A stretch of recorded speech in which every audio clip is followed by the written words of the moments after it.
வணக்கம் நண்பர்களே, வாங்க இன்னைக்கு நாம கோதுமை மாவுல தோசை செய்யறது எப்படின்னு பார்க்கலாம். இது ரவா தோசையோடையே ரொம்ப சூப்பரா இருக்கும். அது செய்யறதுக்கு நான் 1/2 கப் அளவு மாவு எடுத்திருக்கேன். அதுக்கு தேவையான பொருட்கள்: இஞ்சி நறுக்கிக்கோங்க, பச்சை மிளகாய், ஜீரகம், உப்பு, பெருங்காயம், கொஞ்சம் சர்க்கரை, அடுத்து நிறைய கறிவேப்பிலை எடுத்துக்கோங்க. இப்போ நாம் கறிவேப்பிலையை நல்லாவே எடுத்துக்கோங்க, அதுதான் உங்களுக்கு நல்ல வாசனையாகவும் இருக்கும். இதில் கறிவேப்பிலையும் பெருங்காயம் தான் விசேஷமே. இதை நீங்கள் நிறைய போட்டுக்கோங்க, சூப்பராக இருக்கும்.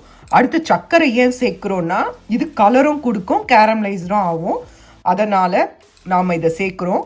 இப்போ நீங்கள் 1 கப் மாவு எடுத்திங்கன்னா 4 கப் தண்ணி விடணும். இது ரவா தோசை பக்குவத்தில் தான் இருக்கணும். நீங்கள் எக்ஸ்ட்ரா ஒரு 1/4 டம்ளர் கூட விட்டுக்கலாம். இப்போ நாம் இது எல்லாத்தையுமே நாம் இதில் கலந்துக்கலாம். கறிவேப்பிலை நிறைய சேருங்க. பெருங்காயம் நான் 1/2 ஸ்பூன் சேர்த்துருக்கேன். நீங்கள் 1 கப் போட்டால் 1 ஸ்பூன் சேருங்க. அதுக்கப்புறம் பார்த்தீங்கன்னா இதில் தண்ணியை நல்லா விடுங்க. விஸ்கர் இருந்தால் அதில் நல்லா இதை கலந்துக்கோங்க. இல்லை நான் இதை கையில் தான் தேய்க்கிறேன், கலக்கிறேன். கெட்டிப்படாமல் இருக்கிறதுக்கு ஃபஸ்ட்டு இதை தண்ணி விட்டு நல்லா கலந்துக்கோங்க. நல்லா கரைக்கணும், உண்டல் உடைச்சல் இருக்கக்கூடாது. நல்லா கலக்கிக்கோங்க. நான் கலக்கிட்ட பிறகு உங்களுக்கு காட்டுறேன். பாருங்க, நல்லா உண்டல் உடைச்சல் இல்லாமல் நல்லா கரைச்சி விட்டாச்சு. இதில் இருக்கிறது இஞ்சி, கறிவேப்பிலை, மிளகாதான், மாவு எதுவுமே இல்லை. இந்த பக்குவத்துக்கு நீங்கள் இதை கரைச்சிக்கோங்க. வாங்க இப்போ இதை நாம் தோசையாக வாக்கலாம். பார்த்துக்கோங்க, இந்த மாதிரி ஒரு சின்ன கிண்ணம் எடுத்துக்கோங்க. இந்த குட்டி கிண்ணத்தில் இதை நல்லா கலக்கிட்டு அதுக்கப்புறம் நாம் இதில் எடுத்து நாம் தோசை தவாவில் போடலாம். தவா நல்லா காஞ்சிட்டு அதை மீடியம் ஃப்ளேமில் வச்சுக்கோங்க. நாம் இது சர்க்கரை போட்டனால உடனே ப்ரௌன் ஆகிடும். அதனால் இதை பொறுமையாக செய்யணும். இது நெய் ஊற்றி சுட்டாக்கா ரொம்ப அருமையாக இருக்கும். பாருங்கள், பேனு நல்லா காஞ்சிடுச்சு. இப்போ நாம் மாவு எடுத்து இதில் விடலாம். இப்போ பாருங்கள், நாம் மாவை சுத்தீரம் விட்டாச்சு. நமக்கு கரண்டியில் எடுத்து விடுறதோட இந்த மாதிரி ஒரு கிண்ணத்தில் விட்டாக்கா நமக்கு ஃபுல் ரவுண்டை அப்படியே கவர் பண்ணிடலாம். கொஞ்சம் இந்த லிக்விடெல்லாம் இழுத்துட்டோன்னே நாம் நெய் விடலாம். மீடியம் ஃப்ளேமில் வச்சுக்கோங்க.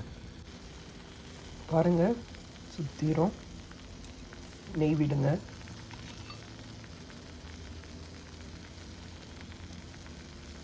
நெய் விட்டு சாப்பிட்டிங்கன்னா ரொம்ப அருமையாக இருக்கும். இது பொறுமையாக தான் செய்யணும். இப்போ பாருங்கள்,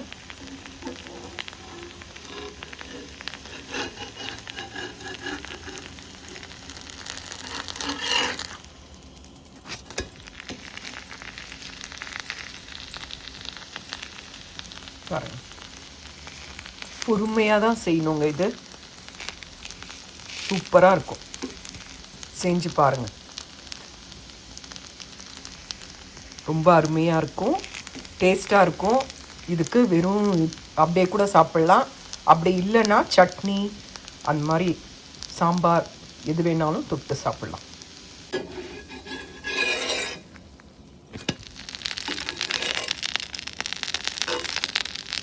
பார்த்தீங்களா எவ்வளோ நல்லா இருக்கு பாருங்க. நல்லா கிறிஸ்பியாக சூப்பராக இருக்கும்.